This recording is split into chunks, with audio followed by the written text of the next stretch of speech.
नमस्ते दोस्तों। मैं राधिका बाथरूम में स्नान कर रही थी। बाथरूम का दरवाजा कांच का था, जिसका मतलब है कि अंदर वाला बाहर की छाया देख सकता है और बाहर वाला भी अंदर की छाया देख सकता है। स्नान के दौरान मैंने नोटिस किया कि दरवाजे के सामने कोई हिल रहा है। यह देखकर मैं एकदम रुक गई। फिर मैंने सोचा, यह क्या हो सकता है? शायद कोई संयोग से वहां से गुजर रहा है या कुछ और कर रहा है। मैं उलझन में थी कि क्या करूं। फिर मैंने बड़ी मुश्किल से खुद को संभाला। आप भी समझ सकते हैं कि उस पल मेरा मन कैसा रहा होगा। मैंने जल्दी से तौलिया लपेटा, तभी शायद उसने मेरी आवाज सुन ली। मैं बाथरूम से बाहर निकली और ऐसा दिखाया जैसे मुझे कुछ पता ही नहीं। ना कुछ देखा, ना कुछ समझा।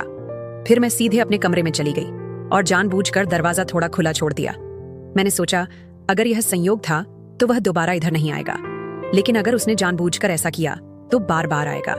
और सचमुच जैसा मैंने सोचा वैसा ही हुआ।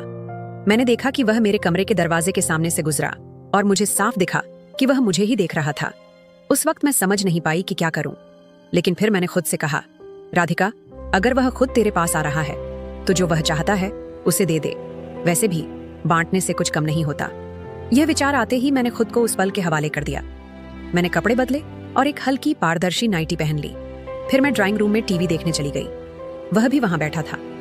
उसने मुझे देखा और बोला, दीदी, कुछ पीने को लाऊं? मैंने प्यार से कहा, नहीं भाई, तुम रहने दो, तुम आराम करो। मैं कुछ मिठाई और 2 गिलास जूस लाती हूँ, फिर हम साथ में लेंगे। तब तक तुम कोई अच्छी फिल्म चुनो। इतना कहकर मैं चली गई। जब मैं मिठाई और जूस लेकर लौटी तो मेरा भाई एक एक्शन मूवी देख रहा था। मैंने कहा, ये क्या देख रहा है भाई? इसमें तो बस मार धाड़ है, इसे बंद करो। 2 मिनट रुको, मैं अभी आती हूँ। मैं अपने कमरे में गई, एक पेन ड्राइव लाई और बोली, देख भाई, मेरे पास इस पेन ड्राइव में कई फिल्में हैं, चलो इन्हें देखते हैं। दोस्तों, मैं आपको बता दूं, मैं राधिका अपनी पेन ड्राइव की फिल्मों की आदी हो चुकी थी। मेरे पति के देहांत के बाद भगवान उनकी आत्मा को शांति दे, मैंने तय कर लिया था कि अब जो भी मुझसे शादी करेगा वह सिर्फ मेरे पैसे के लिए करेगा। इसलिए मैंने फैसला किया कि मैं अकेले ही अपनी जिंदगी जीऊंगी और दोबारा शादी नहीं करूंगी।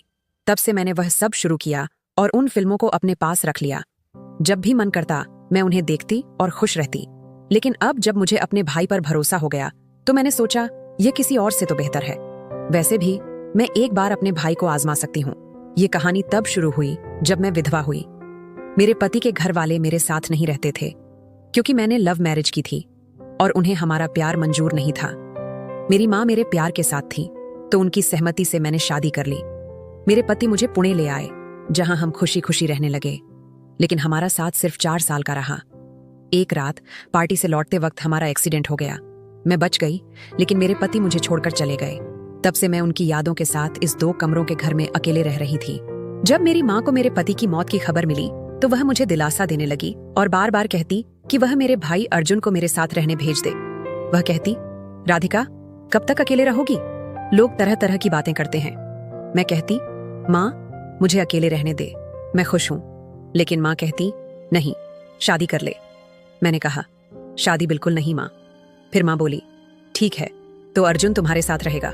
मैंने कहा, ठीक है, भाई को भेज दो, लेकिन शादी के लिए दोबारा दबाव मत डालना। इसके बाद अर्जुन मेरे साथ रहने आ गया। मैंने अर्जुन के लिए एक अलग कमरा तैयार किया, जिसमें एक कंप्यूटर रखा ताकि वह पढ़ाई कर सके। मैंने उससे कहा, अर्जुन, तुम यहाँ रहो, लेकिन जो कुछ भी देखोगे या सुनोगे उसका जिक्र कभी मत करना। उसने पूछा, दीदी, आपका क्या मतलब? मैंने कहा, बस वही जो मैंने कहा, तुम पढ़ाई करो और बाकी चीजों से मतलब मत रखो। वह मेरी बात नहीं समझा, लेकिन मैंने सोचा कि अब मुझे सावधान रहना होगा। फिर भी कुछ चीजें छुप नहीं पाईं और धीरे धीरे उसे मेरे बारे में पता चलने लगा। अब वापस मौजूदा समय में आते हैं। जब मैंने जूस और मिठाई रखी और पेन ड्राइव की फिल्म शुरू की तो अर्जुन बेचैन हो गया। मैंने जानबूझकर ऐसा किया था। मैंने पूछा, क्या हुआ भाई, इतना परेशान क्यों हो? उसने कहा, हाँ दीदी, मैं परेशान हूँ। मैंने पूछा, क्यों, क्या हुआ? उसने कहा, कुछ नहीं दीदी। मैंने पूछा, फिल्म कैसी लग रही है?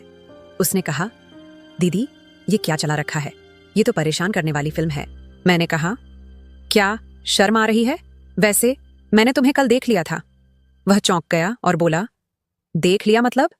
मैंने कहा, हाँ, मैंने तुम्हें बाथरूम के दरवाजे की झिड़ी से झांकते देखा और कांच के दरवाजे से तुम्हारा साया भी। मैंने तुम्हें मेरे बेडरूम के सामने से गुजरते भी देखा। उसने कहा, हाँ, लेकिन वो संयोग से हुआ दीदी। मैंने कहा, झूठ मत बोल, वरना मैं नाराज हो जाऊंगी। सच बोलो। अगर सच बोला तो आज की रात तुम्हारी जिंदगी की सबसे यादगार रात होगी। उसने हिम्मत करके कहा। हाँ दीदी, मैंने आपको देखा था।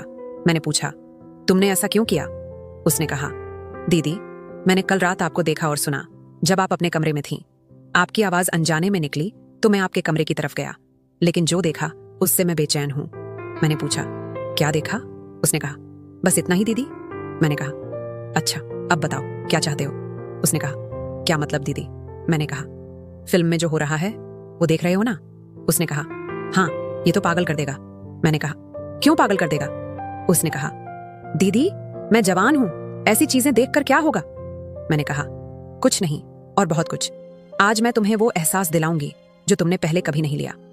दोस्तों, सच कहूं तो ना उसे यकीन हो रहा था न मुझे नहीं पता था कि मैं ऐसा कुछ कर सकती हूं, लेकिन वो पल बहुत खास था। मुझे लंबा समय हो गया था, इसलिए मैंने सब भुला दिया और उस पल में खो गई। मेरा भाई अर्जुन अब जवान हो गया था। वह ऐसा था कि कोई भी औरत उसे पसंद कर सकती थी। वह सब कुछ जानता था, लेकिन मुझसे थोड़ा डरता था। जब मैं फिल्म की हीरोइन की तरह उसके सामने आई तो उसका हौसला बढ़ गया। फिर हम उस रात एक दूसरे में खो गए। मैं बार बार उसकी तरफ बढ़ी और वो भी मुझ में डूबता गया। आखिरकार मैंने कहा, बस कर अर्जुन, मैंने अपना हक ले लिया, अब और नहीं चाहिए। उसने कहा, लेकिन दीदी, मेरा मन अभी भरा नहीं, मैं और चाहता हूँ। मैंने कहा, मैं हूं ना, जो चाहिए ले लो। फिर उसने कुछ ऐसी चीजें की जो मैंने कभी सपने में भी नहीं सोची थी। वह मेरे लिए नया था, जैसे पहली बार अनुभव कर रही हूं। मैं यकीन नहीं कर पा रही थी कि मेरे साथ क्या हो रहा है। वह अनुभव मेरे ख्यालों से परे था। मैं बहुत खुश थी क्योंकि यह एहसास अनोखा था।